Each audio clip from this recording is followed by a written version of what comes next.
Good afternoon, everyone, and welcome to CIRA's first virtual meetup of the year. We'll be delving into the evolving cybersecurity landscape and sharing tips for better online privacy. My name is Spencer Callahan, and I'm the Senior Manager Brand and Communications here at CIRA. Before I go on, please note that today's event is taking place in English only. Thanks to everyone for joining us today. At CIRA, our mission is to build a trusted internet for Canadians, and cybersecurity is a big part of that. A trusted internet keeps your data safe and secure, and allows for all Canadians to access the internet without fear of attack. Today's event is especially relevant given the atmosphere of escalating global conflict. While these events may feel like they're thousands of miles away, their impacts affect us here in Canada too. Hackers can access our personal information, permanently wiping out important data from your devices. In major instances, an attack could disrupt critical infrastructure that we rely on. That's why cyber awareness and staying informed on the latest threats is so important. Today, we will discuss the rise of cyber attacks, how we can protect ourselves, and give you an opportunity to ask your cybersecurity questions, answered by our featured speaker, Cat Coode, a leading cybersecurity expert. Now I'll pass it over to John.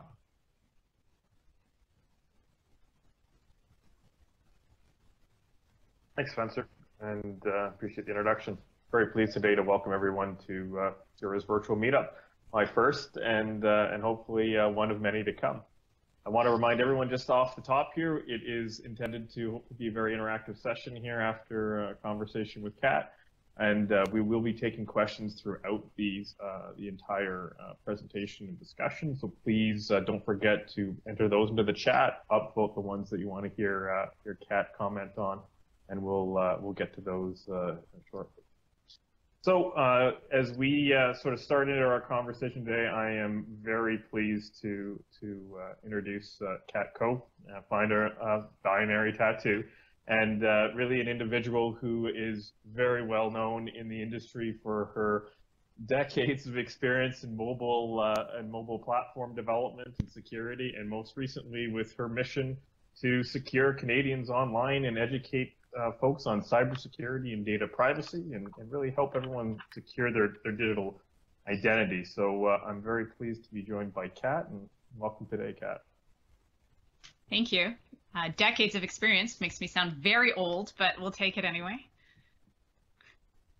Well, I get to make the decades claim sometimes too, Kat. So I just it's great to be joined by someone who's really lived these great evolutions, and I think it's such a wonderful combination of mobile security and dovetailing into what that means for data privacy and security, as we're all carrying around these wonderful devices, and has some really interesting impacts on the conversation we're going to have today, I think. So again, thanks for your sharing your wisdom today here with us. So we obviously are benefiting today, and everyone who's joined us, including yourself and I, we get the benefit of the internet. We're able to connect online, and we can jump on here so easily. The convenience, the ability to build these new communities really has been accelerated so dramatically by the internet. It's hard to really imagine life today almost without it. And it's really opened up all these opportunities, but it's really created a real evolution in terms of risks to people and things.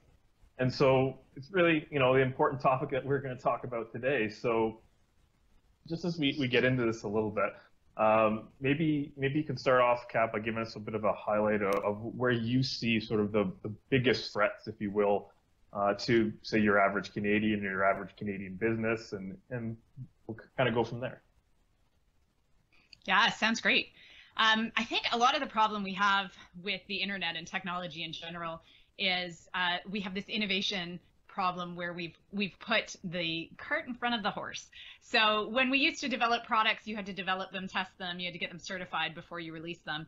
But when we have technology, and especially in software, it's pretty easy to release something before you've tested it or before you've looked at it from a privacy and security perspective. And I see this a lot with companies where they're like, oh, we're just going to put out this version and then see how it goes, and then we'll iterate on it, and then we'll come back and do privacy and security later. But what that's resulted in is numerous services. I mean, we look now, we know the history of Facebook and all of the data collection it's been doing over the last decade.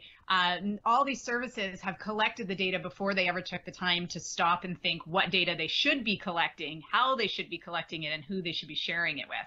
So we innately trust tech, and perhaps we shouldn't. And so one of the big things from a company perspective is to say, hey, when I'm designing products and services, how can I do this in a way that puts privacy at the foundation of this product and service, so that as I iterate and build on it, I already know I have privacy first considerations and privacy by design. And as an individual, let's not innately trust this. Like, how many people know how a microwave actually works? Not very many people. Even I know before I got my license, I swore I was going to take a car mechanics course so I would know how to fix my own car. Never did that either. So we have a history as humans of saying, hey, this is a really cool thing and I'm going to go use it and I don't really care how it works. But in this case, these businesses are not looking out for safety. There isn't, like there is car manufacturers that look at safety considerations. We haven't looked at the safety of the internet, and most of the companies are releasing products and services that haven't been vetted, or in this case now are not compliant with privacy regulations.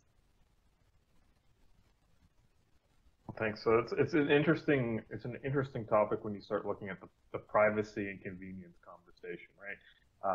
There's a lot of things today that information we give away in sort of the urge or the desire for services to be easy to access, more convenient for us to do sort of day-to-day online things.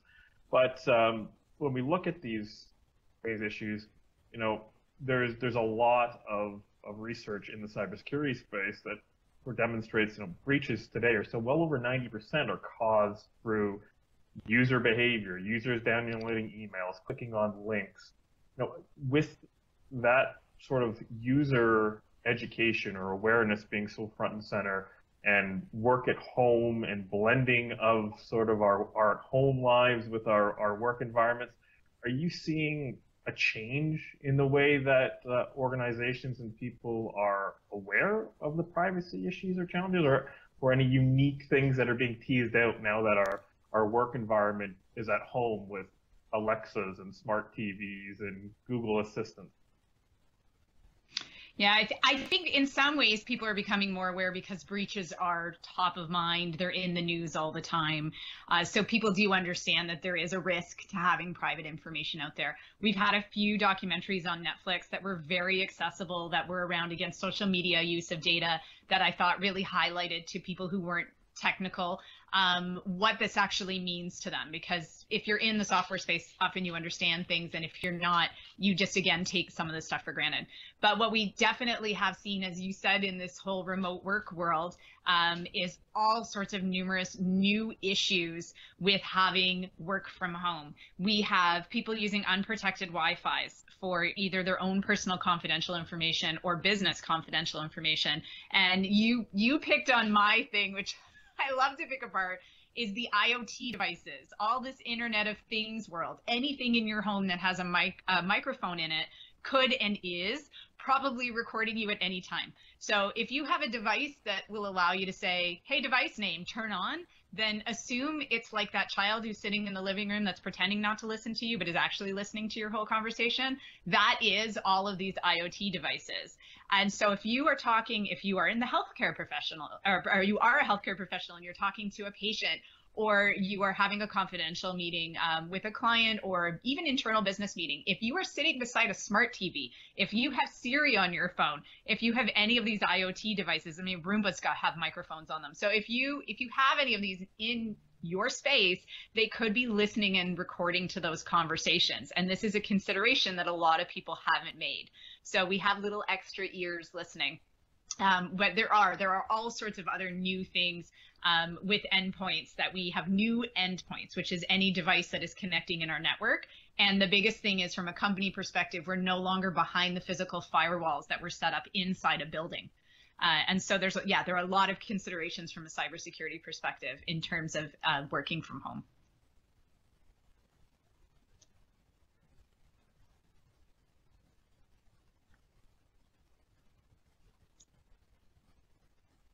I think you're on mute. And there you go. There's the work at home statement right there. You're on mute. I'm sorry for that. I think I've never done this once a day. But, once a day. Yeah. The topic you bring up, I mean, you really might point to the fact that there's basically nothing these days in terms of current technology that you can buy that doesn't seem to have internet connectivity tied to it, right? And this, one of the topics that I think is a challenging one to get around is sort of these envelopes of end user licenses and privacy pages that you need a legal degree to decipher. What can we reasonably expect the average user to do when it comes to being faced with a 30-page legal agreement in order to get music to play in my house? Or where's the balance here? Is this the onus on the consumer to demand better, the organizations producing these products to change the way they go, or are we just in a situation where we're waiting for legislation or other things to sort of catch up to the time? Yeah, I think it's the latter. I think we're waiting on the legislation. So in my opinion, the onus should be on the company, and the company should be ensuring that they are, according to Canadian regulations, but they should be only taking the required data, only using it in the way in which they've stipulated that they will be using it, only retaining it for as long as necessary. A great example of a company that does not do this well would be Spotify, as you just said with music. Spotify, right on their registration, asks for your date of birth. Your date of birth is a granular piece of identifying information that it doesn't actually need. So a much better way for it to do that would be to collect an age range, or at least make it optional, which they're not doing. So I would look out as a consumer. I look for things like that. I'm like, why are you asking for that data? You don't need it. Also, a hill I will probably die on is the collection of gender. We just don't need it for 99% of products.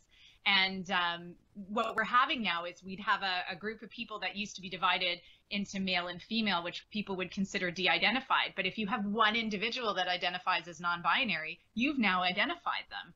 So there was a high school in BC where they said, hey, here are the grade 12 physics marks for males, and here are the grade 12 physics marks for females. And then there was one non-binary student. So it was, here are the grade 12 physics marks for non-binary students. And I was like, well, now you've identified the student. So I think it's a lot for companies to step back and say, why do I actually need this data? Is it actually part of the service I'm delivering? And if not, let me remove it and make it optional. From an individual's perspective, I totally agree. These privacy policies are insane. It would take over 180 hours a year to read them all. And that's for a basic, someone who's just basically using technology, not for someone who's got a lot of tools for their job. So that is unrealistic. GDPR, which is the General Data Protection Regulation, which is the amazing data protection that came out of Europe, is very individual first. It's very, you have to protect the individual if you are a company, and they are fining companies with real fines and big fines. And that has put the onus, as we said, on the company to actually make these changes. We don't have that exactly in Canada. And that's a problem. So we have a new Bill 64 that's coming out in Quebec, and that Bill 64 has these real fines. So I have a lot of clients that'll be like, well, why should I do this? What's the fine? I'm like, well, you should do it because it's the right thing to do. But from a business perspective, it's not always easy to get your CFO to agree to give you money to do the right thing. So if we had fines, then at least it could be presented up to the business as a risk. And we could say, hey, we have a risk of a $10,000 fine per individual if we don't comply with this regulation. So we might see, we were supposed to get a new Canadian regulation, which we are not getting yet. But we might now see all the individual provinces doing this in order to make it safer for the individuals. No, I think it is a great point. I think for a lot of the members and attendees today on the meetup are small business owners or work in small organizations that don't have a privacy and compliance department necessarily. You're obviously very well in touch with this part of the market. What type of advice do you give to a small business owner? They're going online to do commerce. They're accessing a more of a global customer base, perhaps, than you might traditionally have seen, in the early days of the internet. What type of resources are out there to help organizations that want to do better? Yeah, I will say, so we have the Office of the Privacy Commissioner, which is the OPC, and then we have individual privacy commissioners per province. The different offices have worked really hard to make accessible documentations for everybody. So there are videos, there are short videos about how to know if you've been breached, how to report a breach, how to reduce the collection of information you have. And I think this is really great because there used to be a focus on, it was mostly lawyers that were running the world. And I mean, I come from an engineering background, not a legal background. So, you know, we were presenting legal documents to lawyers. And like you said, a lot of these small companies don't have the legal background to read them and figure out how to actually implement them. So the commissioner's offices in Canada have done a really great job of breaking this stuff down in ways that anyone can implement, even if it's just one person or three people in a company.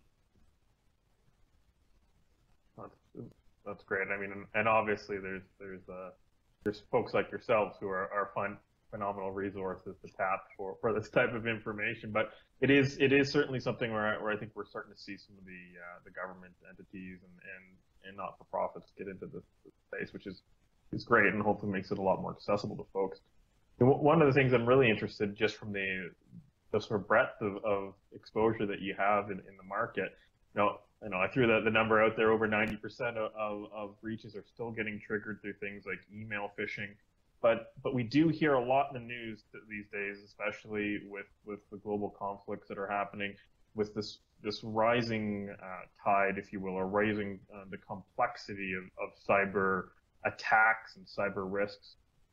What are other signs or other indications that maybe that people should be looking for, that maybe they've been targeted or they've been subjected to some type of attack, other than just making sure that they haven't clicked a bad link? Yeah, that's a really hard one. I mean, the theory is if a company is going to be breached, it's possible they've already been breached, and that whoever the bad actor is just sitting there waiting to actually trigger it. So certainly having a link is obviously, if somebody's pressed it. One of the things about that is to create a culture of if you've done something wrong, speak up and you will be applauded for this, as opposed to shamed.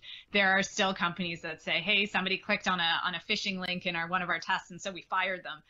Then none of your other employees are going to tell you if they click on a phishing link. So you want to make sure you have that culture where you say, hey, you know what, Kat clicked on this. She let us know right away. We were able to mitigate this risk. That was great job, Kat. Thank you for letting us know that you accidentally clicked on this link. And then that encourages this everyone has a role, everyone has a part in this, in protecting your company, which is really important. But in terms of understanding what's happening with your company, depending on what you're using, different suites of services have ways to audit and monitor and log things like access, which is a really big one. Like, I know to pick on Microsoft 365, I know you can log if someone has logged into an account in a different country within a certain time period from, so, if it's a Canadian login, and then all of a sudden you see a login from Paris, then it'll flag it. If there's things that are outside routine, outside normal, and then you can pull these audit logs and say what kinds of accounts have been accessed outside of what is considered a normal routine or a normal schedule. So definitely setting up those kinds of monitoring is really key. Again, I know there's a lot of small companies, you don't have a lot of people to look at this stuff, but it's like one of those prevention's worth everything here. So putting time and investment, again, cybersecurity and privacy, we know it's a cost center and not a profit center, but putting a little bit of time and energy into preventing and then also monitoring is going to make a really big difference.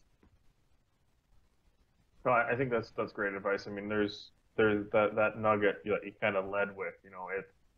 It's somewhat not about if you get breached, but it's what can you do when you get breached, right? And if you kind of have that mindset of putting plans and business continuity, it's gaming out, I guess, the scenario, right? To say, if worst thing happens and I get hit as my organization, what firewall stop gaps do you have in place to kind of pull a pin on and recover or limit damage? So I think that's a great piece of advice, right? Is you buy insurance for when something goes wrong. You can't buy the insurance after the fact. So great advice there.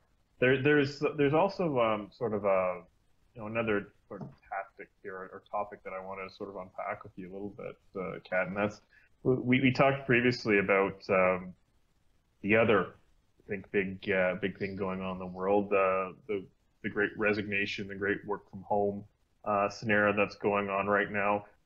Do you see any unique privacy or risk concerns coming out of sort of the rapid shifting of employees and colleagues to new companies or exiting their existing workplaces?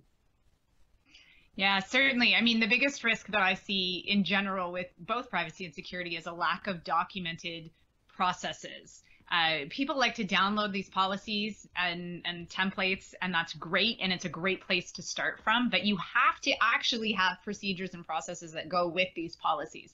So if your policy says, hey, we do patch management like this, you actually have to have a process that says, okay, so we go in once a week, once a month, whatever it is, and look for patches for all of the systems we use. So what we're seeing is in this great resignation is people are taking the knowledge with them. And if they take the knowledge and it isn't documented anywhere, then you are opening up gaps in your security you don't even know about. So this is, you don't even know what you don't know, because people have walked out the door without documenting some of this stuff. So that is definitely one of the biggest risks I'm seeing with this. Makes sense. I mean, it also points to, I think, a few things we've been mentioning here. We've called out a few company names where you've seen sort of poor privacy or challenging privacy sort of standards, but the supply chain conversation, certainly talking about IoT, something that's in my own background, the supply chain's a big challenge when we come to privacy and cybersecurity, right? You're the sum of your parts as a product company when you deliver something to a customer. Do you have experience that you can share with us about how you might help a client who's dealing with multiple vendors to help deliver services to their clients?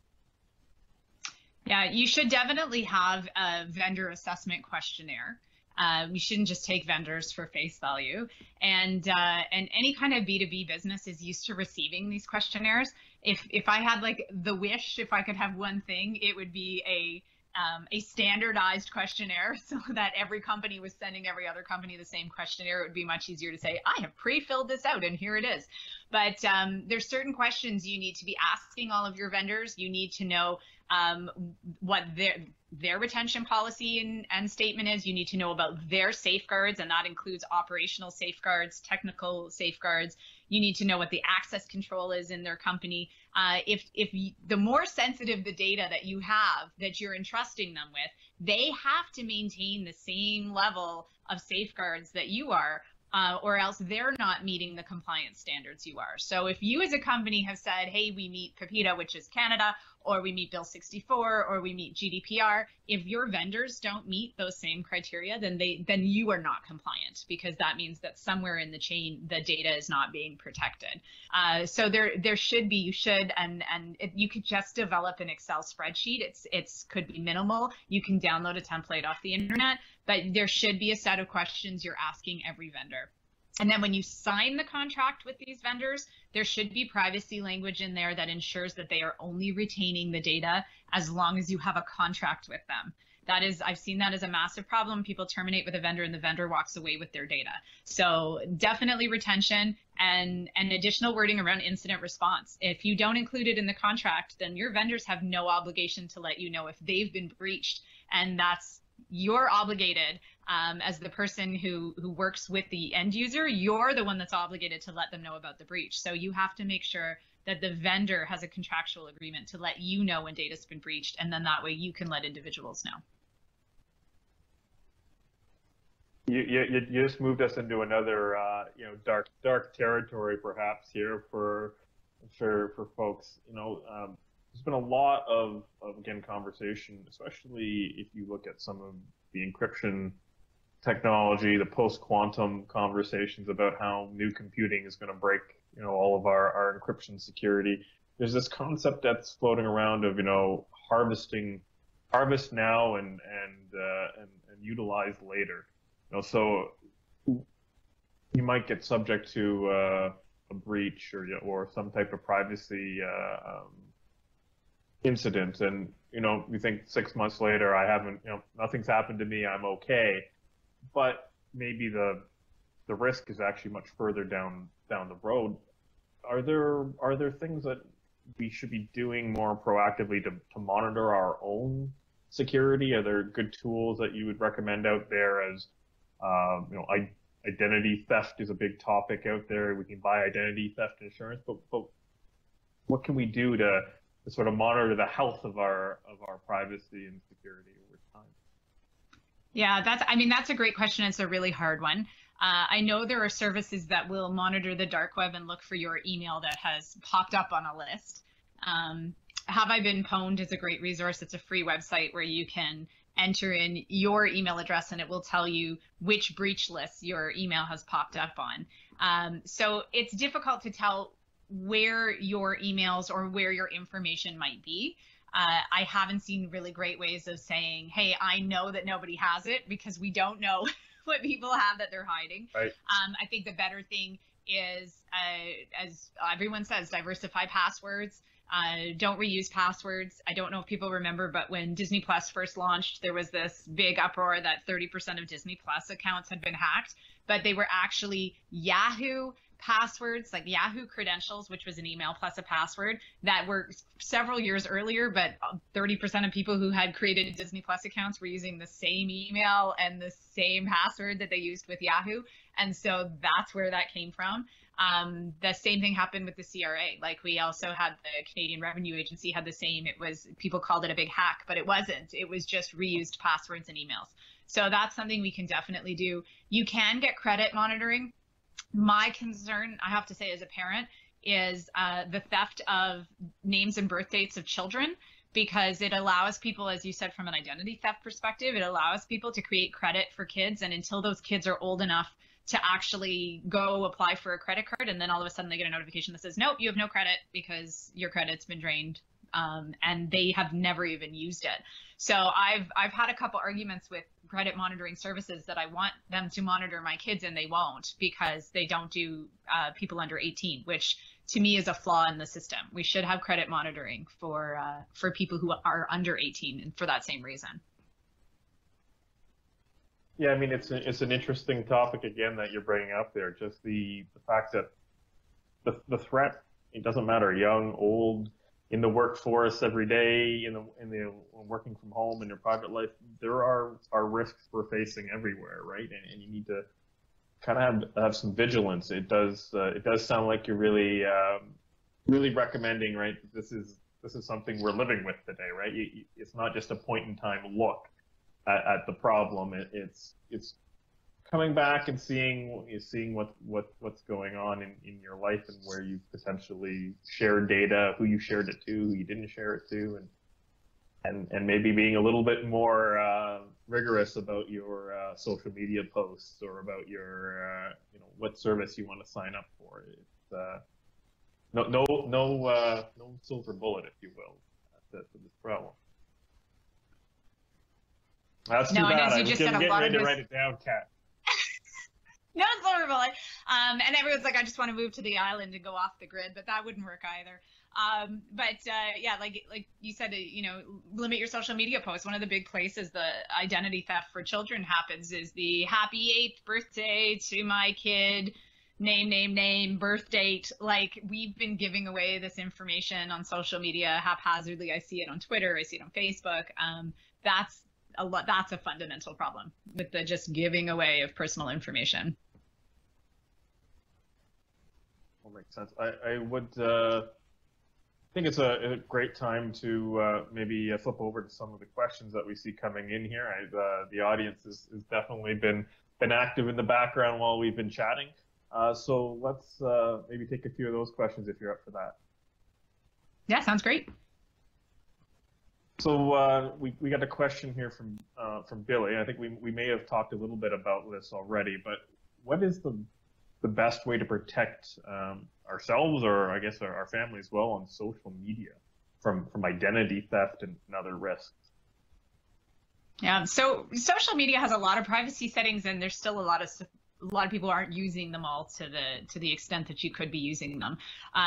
So Facebook's still the champion of sharing information because of the way it connects friends to friends to friends.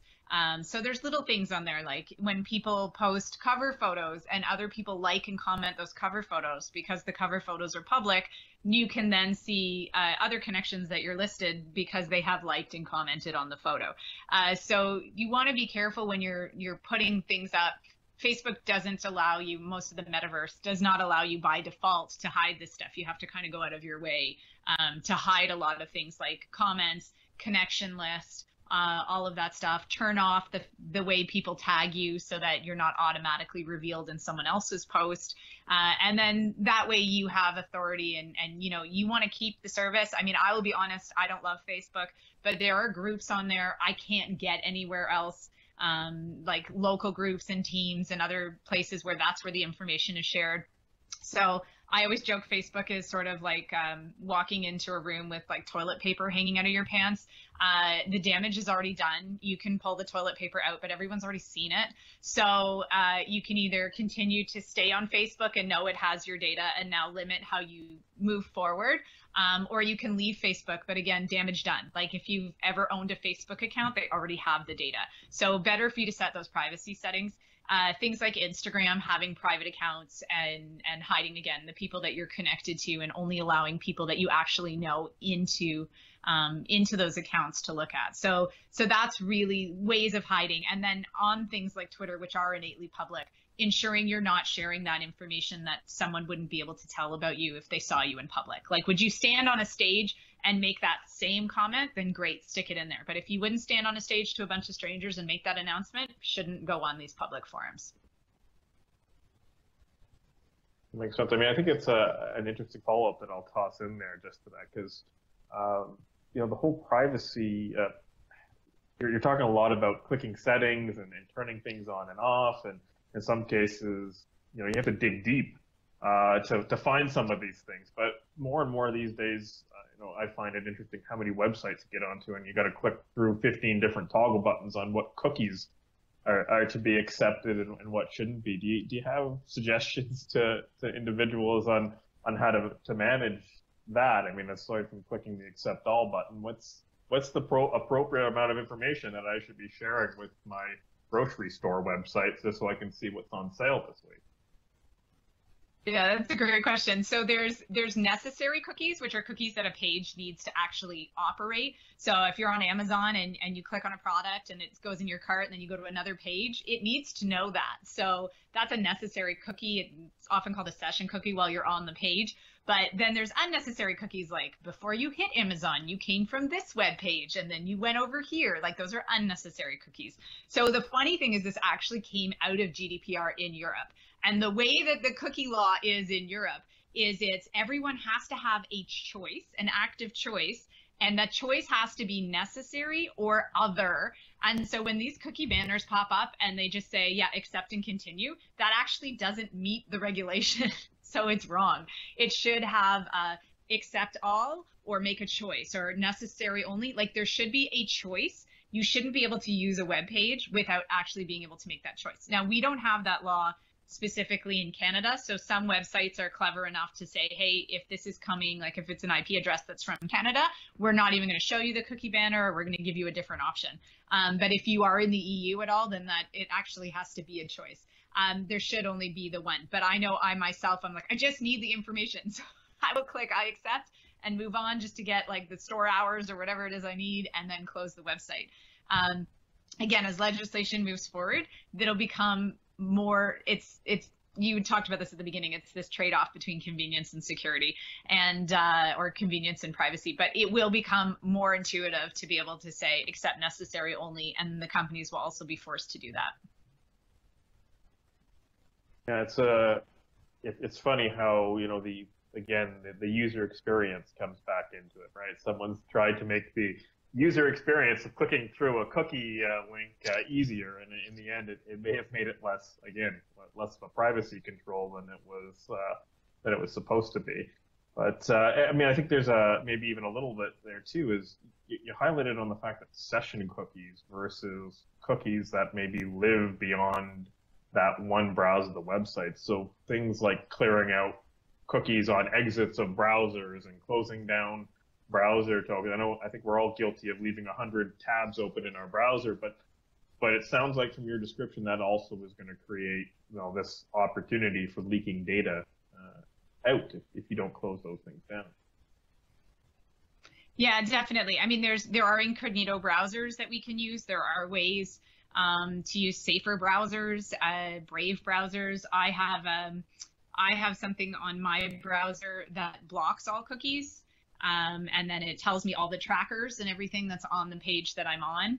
And it also rates the page on the trackers, so I can see right away if I've hit a page where there are a lot of trackers.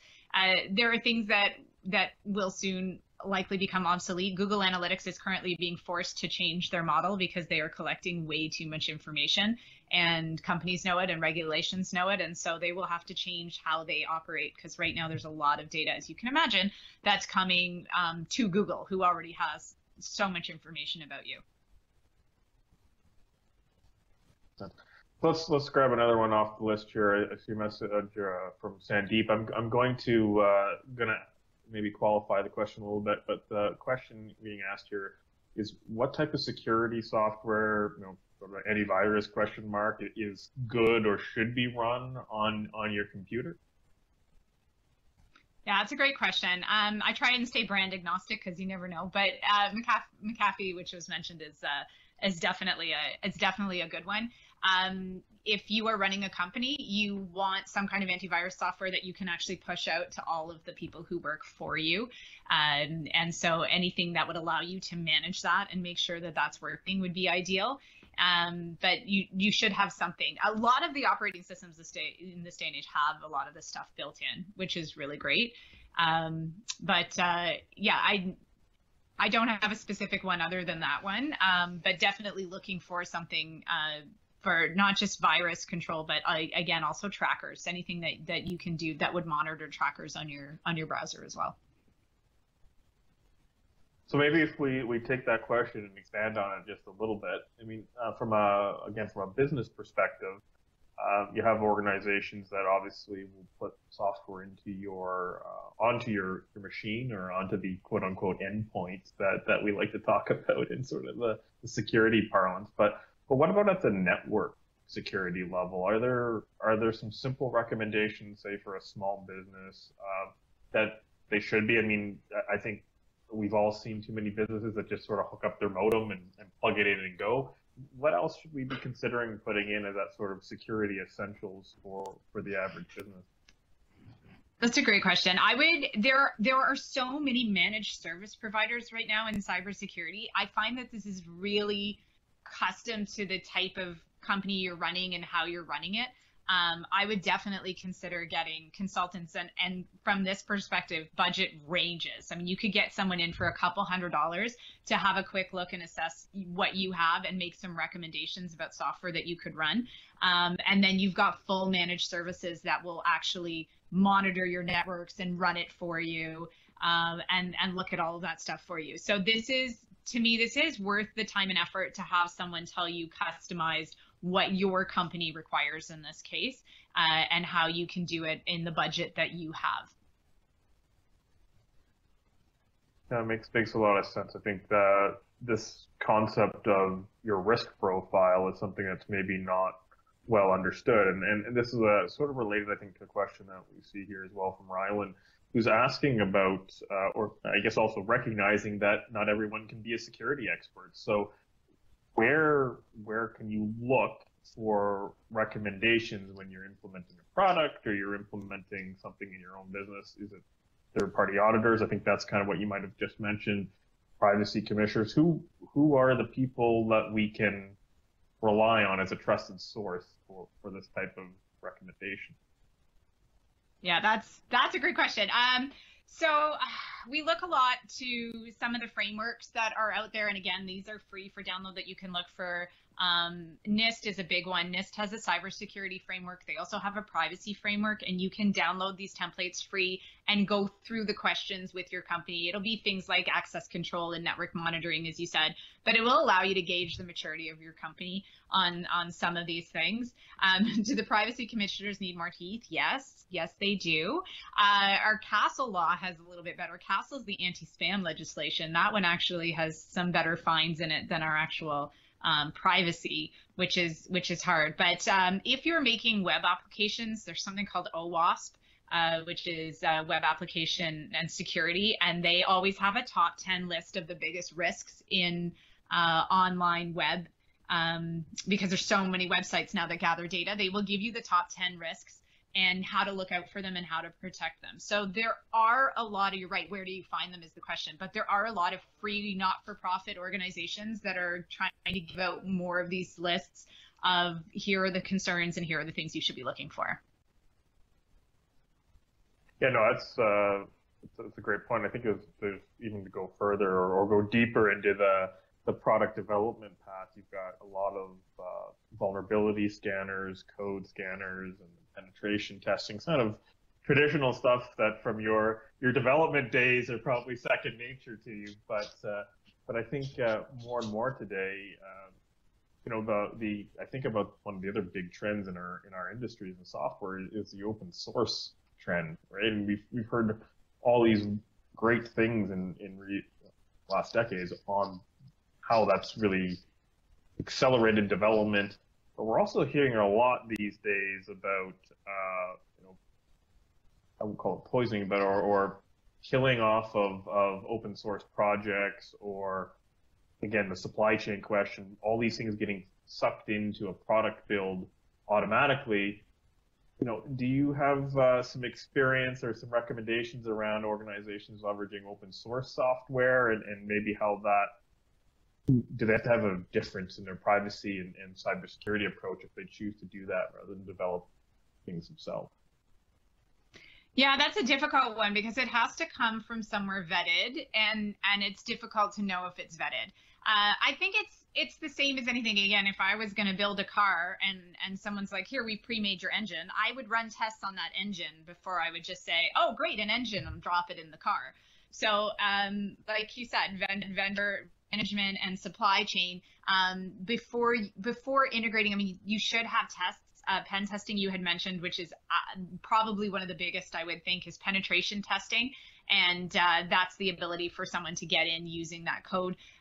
There was a lot of something called cross-site scripting, if people have heard of that, which was another problem with websites, which was allowing people to hack into systems through the website. So if you are using open source code, then I would leverage that and then use the money you would have used to develop the code to test that code. To ensure that it meets your standards. We have a lot of problems. I mean, you don't know, like you just said, you could have a very clever hacker embed some very clever thing in that open source code and then leverage it every time someone uses it. So you want to just make sure if it can come from a vetted resource that it is, and that you're testing it as thoroughly as you would test your own code.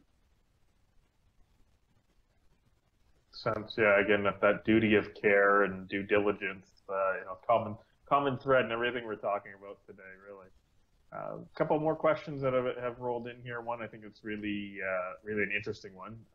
We talked a little bit about passwords, the need for avoiding password reuse, but at this point here from Patricia, strong passwords, quote unquote. Maybe first you can just quantify for us or qualify for us what a strong password is.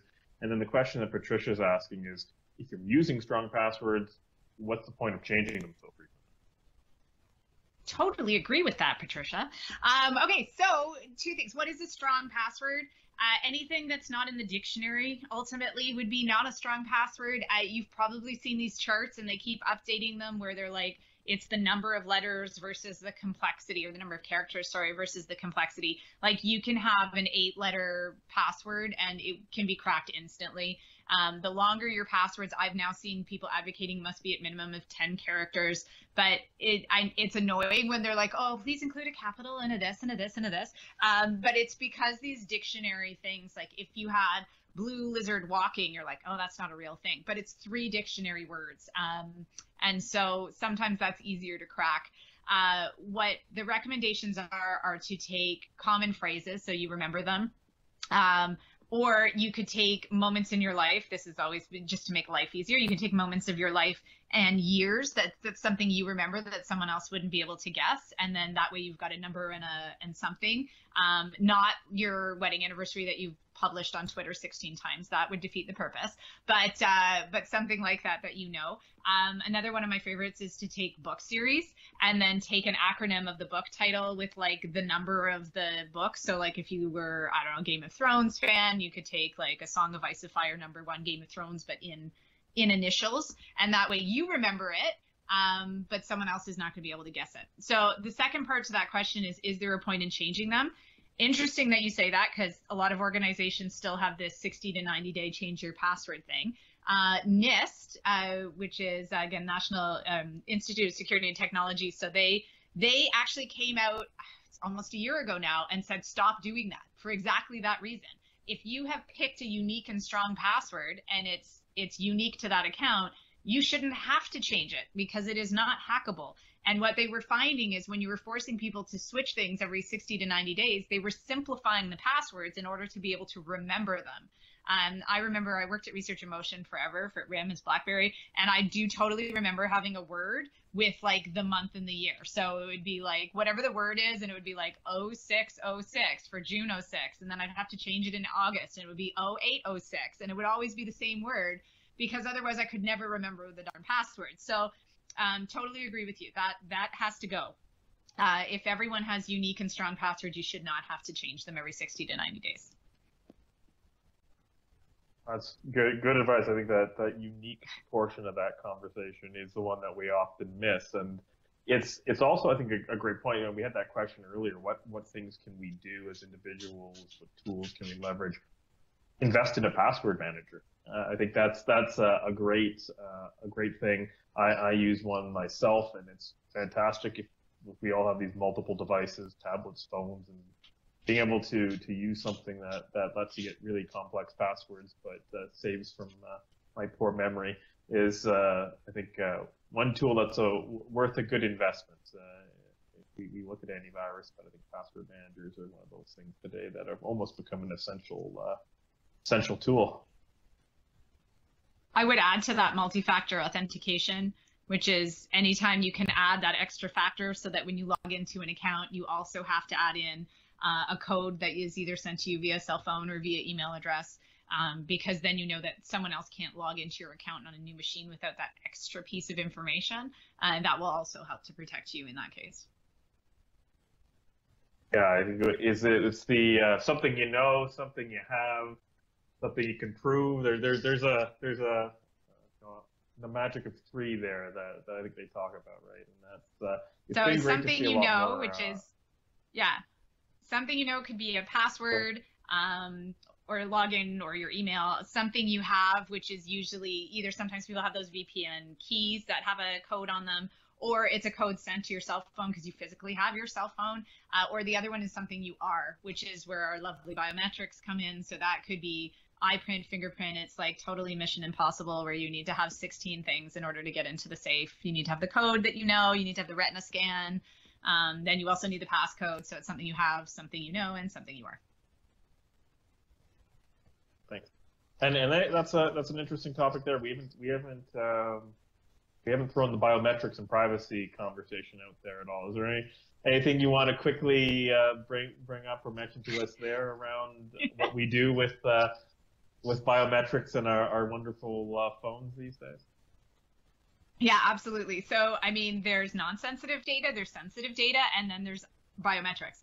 Biometrics can't be trivialized because you can't change them. This isn't like someone stole my credit card, so I'm going to go get a new number. Someone takes your retinal scan, you can't get a new retina. So we have to be very, very careful with what we are using biometrics for. This is another example, actually, where Quebec is in the lead. So Quebec's Commission d'accès d'information, which is their CAI, that is their Commissioner of Information, If you want to use biometrics in Quebec, you have to do an entire assessment on those biometrics and provide them to the CAI and say, this is why we have to use biometrics in this case, and this is the benefits, and these are the risks, and here's how we've evaluated them. If you don't do that properly and the CAI finds out, they will actually come take your data away from you. So we're seeing more of that, actually. We're seeing AI algorithms now in the US too, where they're saying, if you don't have all this stuff approved in advance, we're going to come take your data and maybe your algorithm. But as an individual, if you're being asked to use a biometric, you want to really question what it's going into and how it's being used. Unfortunately, I shouldn't give people ideas, but someone could take our voices off of this and then use it as a voice biometric, and right, they now have a recording of our voice, and that would be enough for voice recognition for a purpose if you had voice recognition set up. So consider that, like, hey, I'm setting this up. How could this be hacked? Is this a safe way of using it, or should I be using biometrics for this stuff? Not a fan of the DNA tests. Not a fan of the whole genetic mapping, because you can't get that information back. So we are handing that over to third parties. Again, people are not reading the privacy policies. Google could come and buy I think it was 23andMe, like Google could come and buy that tomorrow and now have all the genetic information of all of the Google users that match up. So we want to be very careful of how we're giving away some of that sensitive information that cannot be changed. Yeah, it's a very interesting area, I think, you get into when we start talking about that consent, because you may have given your consent to an organization for that data for a particular purpose, and to your point, an acquisition happens, and now it's a whole different organization with maybe a different business model and a different policy that has that information, and you can't put the genie back in the bottle, I guess, and it's going to be an interesting thing to see how it develops in terms of what protections may be put in place when data is acquired. For example, what options or what ownership do people have, the ability to sort of pull that back? If you could, would people even know that they should? Well, one thing I've noticed is 5 to 10 years ago, 5 to 10 years ago, there were no limits on the data that you could pull off the back end of social media. So there are lists out there that probably list your personal email addresses next to your business email addresses, next to any other information, plus a list of all the people you're connected to on the internet via LinkedIn, via Facebook. All of that's been closed on the back end, but it's already out there, and there are companies that do sell it to other companies. They say, hey, if you have this person's personal address, I'll also give you their business address. So like you said, you can't put the genie back in the bottle, like the toothpaste is out of the tube. So we just have to be careful with some of these. If someone contacts you and you don't feel like you know this person, it could be because you don't, and they've pulled your data from some other source. I think it's an interesting one. I think we got time maybe for one or two more questions here. And Billy asked a question here around getting your identity validated. I think this is kind of just touched on it. There might be a situation where you need to validate who you are, or someone calls you to validate who you are. Or how do you balance the right information to give away? I just actually had this scenario yesterday. I had a representative from a telecommunications company called me and said that they needed to validate who I was. And you called me. Why do I need to validate you? So what type of information should we be comfortable giving away, and how should we approach those types of situations? Yeah, that's a great question. I'll never forget, I contacted Rogers, and I said I was looking to make a change in the account, and they said, no, it's your husband's name is on the account, not you. So I went back into the chat 5 minutes later, and I used my husband's name, and then they were happy to change everything in a chat window, just because I said I was the account owner. I had the same information in both cases, but I just had to say, no, that's me. And they were fine with it. So I totally agree with that. I had the CIRA call once to confirm something in the revenue agency. And I said, I don't know who you are. And so she said, go look up the 1-800 number online, ask for me, and call me back, because I didn't want to give her my social insurance number. I've also had people say, I'll tell you what, I will give you the first 3 digits because I have them. You give me the last 3 digits. And then that way you know who I am and I know who you are. But I would hesitate in just giving out all the information like you said. If someone's calling your home, they shouldn't have to ask you to authenticate yourself. But if they're calling, you should be able to get them to authenticate who they are and why they're calling in. We do have a tendency to use a lot of these privacy as a trade-off for security. So in order to keep the account secure, we trade off all this private information where they say, what's your mother's maiden name and what's the street you grew up on and all this stuff. There should be a better way to do it. So if you're on the company side of that and you need to authenticate people, sending messages. A great example I had was a client. It was something for students. And I said, what's stopping you from having a parent call in on behalf of the student and pretending to be the student? And they said nothing, because the parent knows all of the authenticating information belonging to their child. So what we developed was the ability to send a code to either the student's email or cell number that's on the account. And that way, that's how they would authenticate. So instead of saying, what street did you grow up on and whatever, they would instead say, okay, I've sent you a code. Please check the code and let me know what it is so I can make sure it's actually you on the phone. So from the company side, again, using some of these multi-factor authentication methods really works in your favor. So you can make sure it's the right individual and you're not giving away data to someone who's asking for it in a malicious way. I think we got time to squeak one more in here, Kat, and I see a question from Callan here, which is near and dear, I think, to all of our hearts.